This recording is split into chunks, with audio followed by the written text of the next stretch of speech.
Good morning and welcome. We're back in Cumbria today. We're just outside of Penrith at Eamont Bridge, and today we're going to be walking along the River Eamont. This flows from Ullswater at Pooley Bridge down to Brougham Castle where it meets the River Lowther. So we're going to walk along it. Some of it is the Eamont Way, some of it is regular public footpaths, and this part is just on the public footpath to start us off. So let's go. Sitting adjacent to the A66, Brougham Roman fort was built in 76 AD at the intersection of Roman roads leading to forts at York, Carlisle, Ravenglass and Lancaster. Stone from the fort was used to build Brougham Castle by Robert de Vieux in the 13th century. It was both a fortress against border reiver raids and also a prestigious residence, playing host to many kings of England. During the Civil War, it was inherited by Lady Anne Clifford and restored to its former glory. Following her death at the end of the 17th century, it was abandoned, but the impressive main tower and double gatehouse still survive.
River Eamont is 12 miles long and flows from the north end of Ullswater, meeting the River Lowther near Penrith, and then onto the Eden near Yanwath. Throughout history, it served as the medieval border of England and Scotland until Penrith was taken by the Normans in the 11th century and was later the border between the historic counties of Cumberland and Westmorland. Today it's popular for fishing, with trout and grayling in its upper reaches and salmon near to the Eden.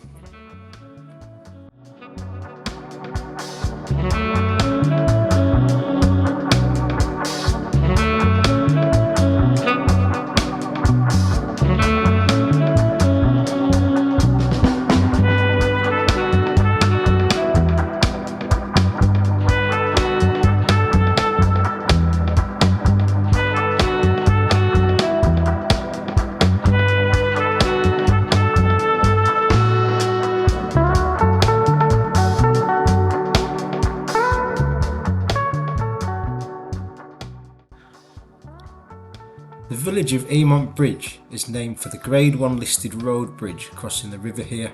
Dating to the 15th century, it stood the test of time until damage from Storm Desmond in 2015 and later repairs. It's home to a number of ancient sites, including Mayborough Henge, built from a large bank of stones pulled from the river.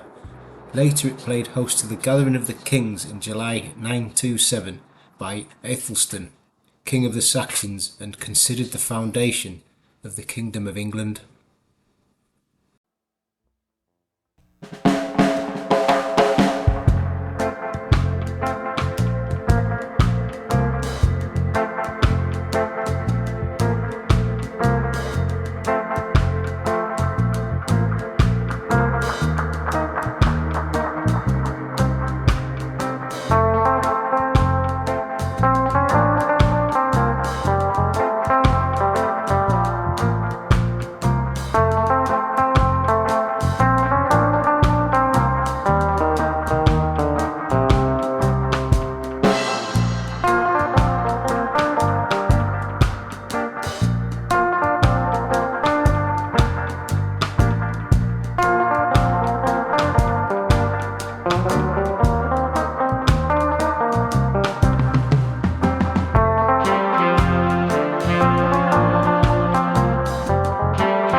Like its neighbour Eamont Bridge, the village of Yanwath also has ancient origins.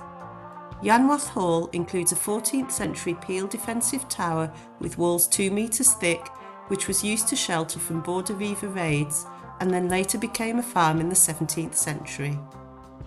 The West Coast Main Line runs through here, and while the railway was under construction in 1846, was subject to a week-long riot between English and Irish navvies.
Once separate villages and separated by a beck, Sockbridge and Tirril have grown into each other and are now one village.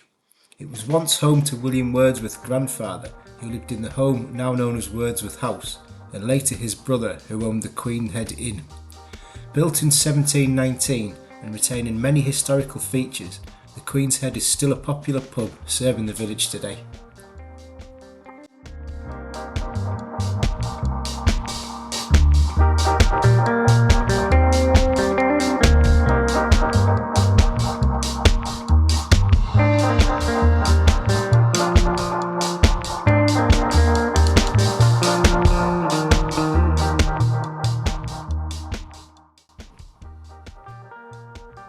With pagan origins suggested by its circular graveyard, St Michael's Church at Barton is one of the oldest buildings in the area, with its squat Norman tower and nave dating to the 12th century.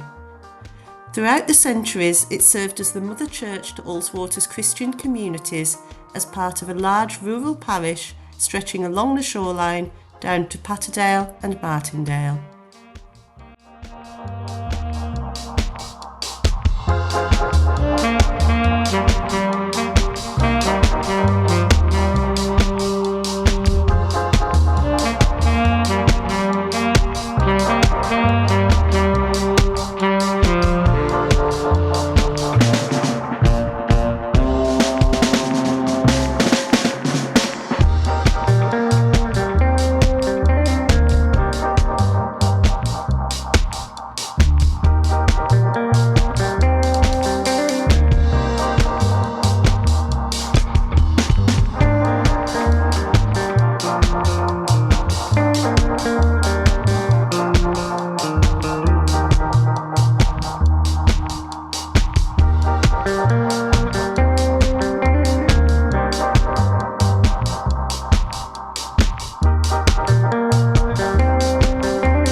afternoon.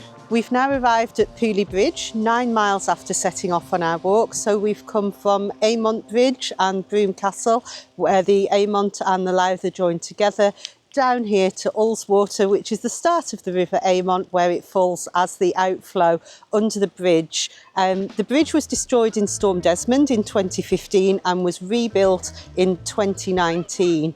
A beautiful new bridge which fits in with the surroundings. Let's have a quick look around Ullswater and the town before we get the bus back.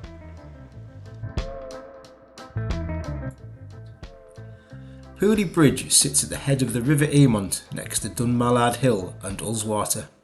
Thanks to plentiful fish from the river and lake, it was a popular market town with a fish market running from 1215 until the 19th century.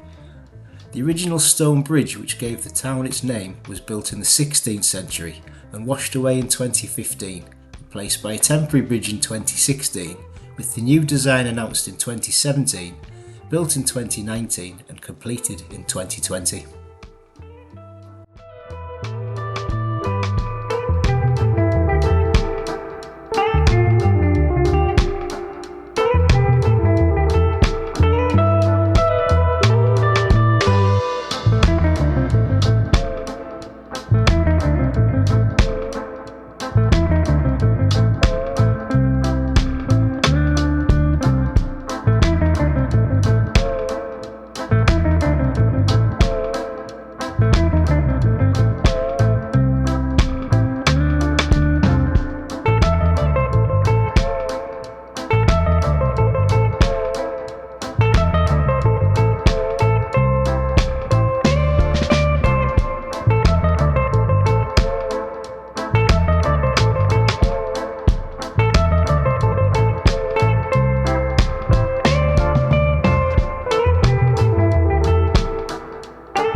Stretching from here down to Glenridding, Ullswater is England's second largest lake at just over 7 miles long. Its long, thin shape comes from its Ice Age formation, where the glacier scraped out the valley floor as it moved along. Sitting in the Northern Lake District, Ullswater is surrounded by famous mountain peaks creating dramatic views.